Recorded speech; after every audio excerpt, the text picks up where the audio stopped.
Olá, bem-vindos à nossa exploração de hoje. Para todo mundo aqui da comunidade escolar, pais, mães, estudantes, a gente sabe bem como é o desafio do cuidado diário, né? Hoje nós vamos analisar a maternidade de um jeito um pouco diferente. Não apenas como aquele fato biológico que a gente aceita sem questionar, mas como uma baita construção social. É um tema super profundo e que afeta diretamente o nosso bem-estar em casa e na escola. Então, vamos mergulhar fundo nisso. E a grande pergunta provocativa que vai guiar a nossa análise é essa aqui. O amor materno é um instinto biológico ou uma invenção política? A nossa sociedade costuma assumir, sem nem piscar, que essa dedicação absoluta e o amor de mãe são puramente genéticos, naturais. Mas será que é assim mesmo?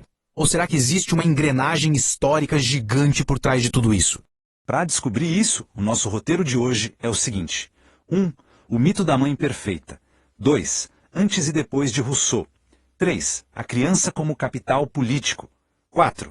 Instinto ou construção social. 5. As consequências e o arrependimento. E número 6. O fim da culpa materna. Vamos lá, sessão 1. O mito da mãe perfeita. A gente começa a nossa jornada encarando de frente aquele peso invisível que esmaga tantas famílias hoje em dia. A gente vive o que os especialistas chamam de maternagem intensiva. Basicamente, é uma lógica super exigente do mercado atual. As fontes acadêmicas mostram que isso gera uma sobrecarga gigantesca. A mulher precisa ser uma especialista na criação, a provedora e ainda uma cuidadora impecável, tudo ao mesmo tempo. E o custo disso?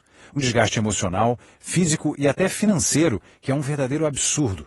Seção 2. Antes e depois de Rousseau. Olha só que interessante, a grande revelação da nossa pesquisa é que essa cobrança toda nem sempre foi a regra.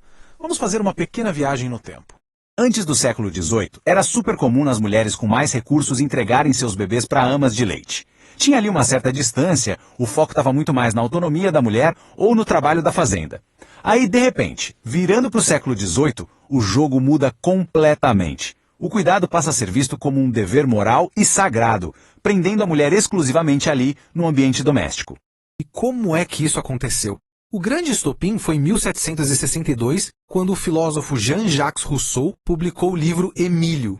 Ele basicamente prometeu respeito e harmonia familiar para as mulheres que ficassem em casa amamentando. Ou seja, ele pegou um apelo social e transformou numa lei natural. Isso foi evoluindo, ganhou o peso da culpa da psicanálise no século XX e desagou nessa exaustão neoliberal da maternidade que a gente vê no século XXI.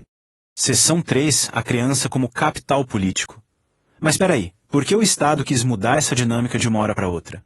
A resposta está nesse conceito aqui, capital humano. O Estado moderno se deu conta de que para ser forte de verdade, tanto na economia quanto no exército, ele precisava de gente. De repente, a sobrevivência infantil virou prioridade de governo. A criança deixou de ser um ser secundário na casa e virou o grande trunfo, a chave para o futuro da nação. E claro, para garantir a produção segura desse capital humano, o Estado precisava de mão de obra em tempo integral e, de preferência, de graça. Foi aí que usaram o mito do instinto materno como uma baita ferramenta de controle político. As fontes mostram direitinho. Ao carimbar a maternidade como um destino divino e obrigatório, o Estado cortou as ambições das mulheres e empurrou todas elas para o papel exclusivo de criar cidadãos produtivos. Seção 4. Instinto ou construção social. E isso nos leva direto para o coração do debate sociológico. A filósofa Elizabeth Badinter traz uma visão que sinceramente muda tudo. Ela bate de frente com aquele determinismo biológico que a gente aprende. Para ela, o amor materno não é um comportamento automático ditado pelos nossos hormônios. É um amor conquistado. É um sentimento que a gente adquire convivendo, que tem falhas, que é frágil e que é totalmente moldado pela cultura e pela pressão social ao redor da mulher. Seção 5. As consequências e o arrependimento.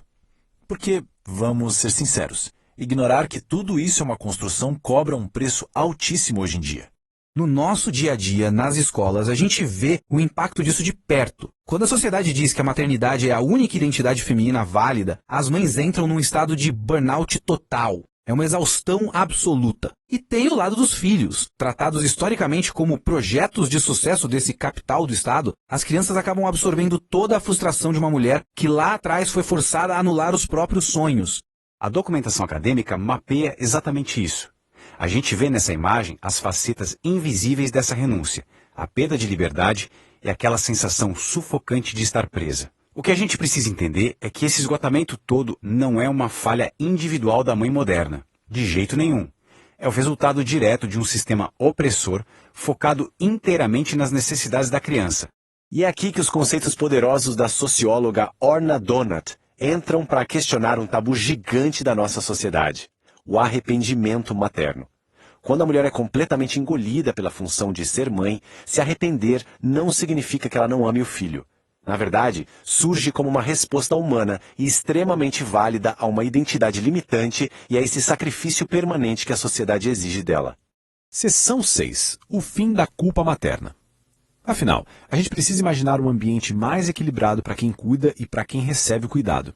O grande legado dessa nossa análise é saber como desmantelar essa culpa sistêmica toda. Quando a gente entende a política lá por trás da invenção do Rousseau, a gente consegue rejeitar esse arquétipo pesado da mãe perfeita. A solução passa por reconhecer a maternidade como uma construção, exigir que a sociedade e os homens assumam de verdade a redistribuição desse cuidado e validar as mulheres muito, mas muito além do papel reprodutivo.